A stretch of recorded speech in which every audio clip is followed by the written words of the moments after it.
चलिए अगली खबर का रुख कर लेते हैं। सबसे बड़ी खबर है ये बेमेतरा बारूद फैक्ट्री कांड की, ये सबसे बड़ी अपडेट।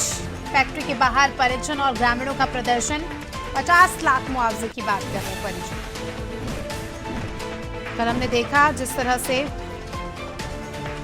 परिजनों का गुस्सा सड़क पर उतरा और आज परिजन 50 लाख मुआवजे की बात कर रहे हैं। बेमेतरा से जुड़ी एक एक अपडेट हम आप तक पहुंचा रहे हैं। पल पल की अपडेट आप तक आ रही है। जो आप तस्वीरें देख रहे हैं परिजन हैं उन मृतकों के, उन मजदूरों के जो इस हत्याकांड में मौत के घाट उतर गए और अब उनके परिजन जो है यहाँ पर मुआवजे की डिमांड कर रहे हैं। 50-50 लाख रुपए मांगे जा रहे हैं। बारूद फैक्ट्री कांड का ये पूरा मामला है।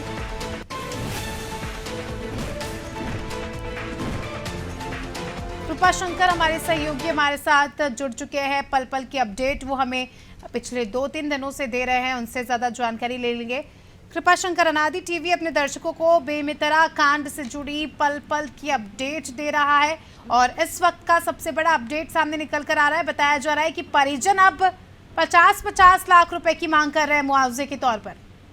जी, ये वहाँ पे कल जब शासन द्वारा रेस्क्यू खत्म की गई और बेमेतरा कलेक्टर रणवीर शर्मा जी ने आधिकारिक तौर पे घोषणा की कि 8 मजदूर गुमशुदगी का रिपोर्ट उन्होंने दर्ज किया है। और इस बात को सुन के जैसे ही परिवार वाले थोड़े से आक्रोशित नजर आए।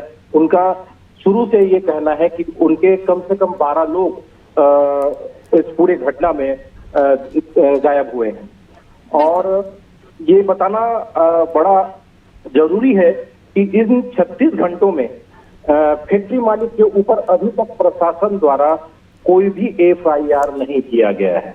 गंभीर दूसरी ओर ये भी बताना बहुत आवश्यक है कि आज से 2 वर्ष पूर्व उस समय के कलेक्टर महोदय द्वारा इस फैक्ट्री के ऊपर कार्रवाई की गई थी, जिसके तहत कलेक्टर महोदय ने 3 महीने इस फैक्ट्री को बंद किया था। फिर अचानक 3 महीने बाद ऐसा क्या हुआ कि फिर से उस फैक्ट्री को चालू कर दिया गया।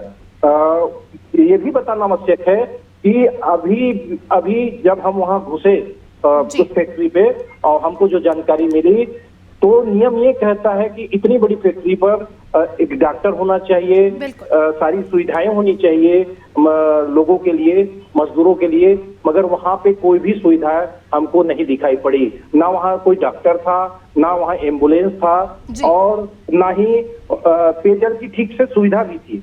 उसके बाद भी जिला प्रशासन, उस समय के जिला प्रशासन ने ऐसा क्या हुआ। मिलाकर कृपाशंकर, सीधे तौर पर जिस हिसाब से आप जानकारी दे रहे हैं हमें, सीधे तौर पर यहाँ पर देखा जा रहा है कि लापरवाही काफी ज्यादा बढ़ती गई।